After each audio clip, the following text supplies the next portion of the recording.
দিন আজি আমাৰ এই দ্বিতীয় দিন আমাৰ এই আন্দোলনৰ ডিষ্ট্ৰিক্ট লেভেলৰ আমি সচলত অলৰেডি ঘটনা দিছোঁৱে আমাৰ কোনো মানে সঁহাৰি নাহিল চৰকাৰৰ ফালৰ পৰা আমাক প্ৰথম সমস্যা আমাক সমকামৰ সময় দৰমহা দিব লাগে আমাক ৰাজ্যিক কৰ্মচাৰীসকলৰ সমানে আমাক সা সুবিধাবোৰ প্ৰদান কৰিব লাগে যেনে CCL, EL আমাৰ গ্ৰেচুইটিৰ সুবিধা বাকী আন যিবোৰ সুবিধা থাকে পেঞ্চনৰ সুবিধা PPS হওক NPS আজিলৈকে অপশ্যন দিছে সেইবিলাক আমাৰ একোৱেই নাই পেঞ্চনৰ সুবিধা গতিকে আমাৰ চাকৰিৰ নিৰাপত্তাৰ বুলিবলৈ আমাৰ একোৱেই নাই আমি যদি আজি কিবা কাৰণত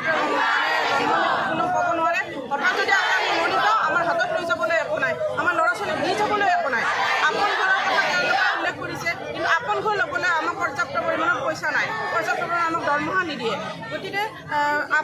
চেলাৰী যাতে হাইক কৰে যাতে আপোন ঘৰৰ যিটো অৰ্ডাৰ ওলাইছে সেইটো ল'বলৈ চেলাৰী হাইক কৰিলেহে আমি আপোন ঘৰ ল'ব পাৰিম আপোন ঘৰ লৈ আমি কোনো ভিক্ষাৰী হ'ব নোৱাৰোঁ ক্ষুদ্ৰ পইচা দি গতিকে এইবিলাক মানে আমাক দিও মানে একো দিয়া নাই আমাৰ দাবীবোৰ গম পায়ো আমাক আওকাণ কৰিছে আমাক মাহীয়াৰ চকুৰে চোৱা হৈ আছে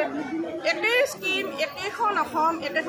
সৰ্বশিক্ষাত 3 বছৰ কাম কৰিলে মানে ৰেগুলাৰ হয় অথচ আমাৰ ইয়াত 18 বছৰ 20 বছৰ কাম কৰিলেও আমাৰ মানে ৰেগুলাৰ কৰিব নোৱাৰে গতিকে এইবিলাক অন্যায় এইবিলাক অবিচাৰৰ বিৰুদ্ধে মাত মাতিবলৈ আমি ইয়াত গণতান্ত্ৰিকভাৱে ইয়াত সম্পূৰ্ণ গণতান্ত্ৰিক নীতি নিয়মৰ মাজেৰে আমাৰ যিখিনি ইমাৰ্জেঞ্চি ডিউটি আছে সেইখিনি ডিউটি চলাই আছে আৰু যিখিনি ইমাৰ্জেঞ্চি ডিউটি নাই সেইখিনি মানুহ আমি ইয়াত বহিছোঁ আমি ইয়াত বুলি নহয় গোটেই অসমত হতিয়াৰ পৰা ধুবুৰীলৈ আমাৰ এনেদৰে ডিষ্ট্ৰিক্টে আমাৰ মানুহখিনি বহিছে আমাৰ এই অন্যায়ৰ বিৰুদ্ধে আমাৰ যি অন্যায় প্ৰতাৰণত আমি বলি হৈ আছোঁ এই দাবী আমাৰ 6-7 বছৰৰ পৰা চলি আছে আমাৰ নিয়া যিখিনি নন টেকনিকেল মানুহ আছে সেইখিনিও আমাৰ লগত লগ গোট হৈছে নন টেকনিকেল আৰু টেকনিকেল মানে আমাৰ 23,000 পৰা 24,000 মানুহ আছে 23,000 পৰা 24,000 মানুহ আপোনালোকৰ যিটো প্ৰতিবাদ কৰি আছে যদি এই প্ৰতিবাদৰ পিছত চৰকাৰে কোনো ধৰণৰ সহায় তেতিয়াহ'লে আমাৰ এই প্ৰতিবাদ অব্যাহত থাকিব এই আন্দোলন কোনো পধ্যে আমাৰ বন্ধ নহয় কোনো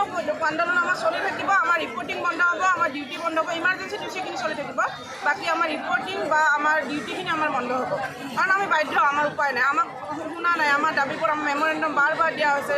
হায়াৰ অথৰিটিক দিয়া হৈছে তেওঁলোকে মানে মেমৰেণ্ডামৰ পায়ো তেওঁলোকে আলোচনা কৰাৰ সময় উকলি গ'ল এতিয়া সিদ্ধান্ত লোৱাৰ সময় এতিয়া আমাক সিদ্ধান্ত লাগে আজি ইভিনিঙলৈকে যদি আমাক সিদ্ধান্ত দিয়ে আমি এই ষ্ট্ৰাইক আমি এই প্ৰতিবাদস্থলী এতিয়াই বন্ধ কৰি দিম ষ্ট্ৰাইক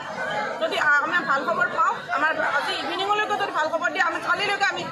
প্ৰতিবাদ বন্ধ কৰি দিম গতিকে আমাক কেৱল ভাল খবৰ লাগে সেই ভাল খবৰটোলৈ আমি ৰখি আছোঁ আমাৰ কাৰণে কিবা কৰিব নে নকৰিব আমাক সেইটো লাগে আমাক কিবা কৰিব নে নকৰিব আমাক সেইটো লাগে কিহৰ কাৰণে আমাৰ দাবীবোৰ মানা হোৱা নাই অলৰেডি মেমৰেণ্ডাম বাৰ দি থকা হৈছে আমাৰ অভিযোগৰ বিষয়ে তেওঁ পূৰা জ্ঞাত তেওঁ চব জানে গতিকে মহোদয়ৰ ওচৰত সৰল প্ৰাৰ্থনা আমাৰ দাবীবোৰ যাতে মানি লয় আমাক স্পেচিয়েল ৰিক্ৰুইটমেণ্টৰ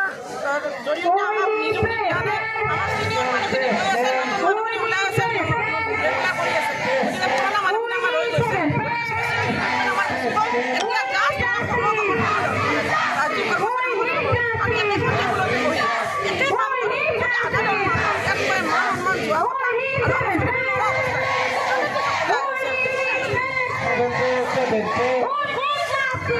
যিকোনো খবৰৰ বাবে যোগাযোগ কৰক 7099017330 লগতে 7099017110 নম্বৰত।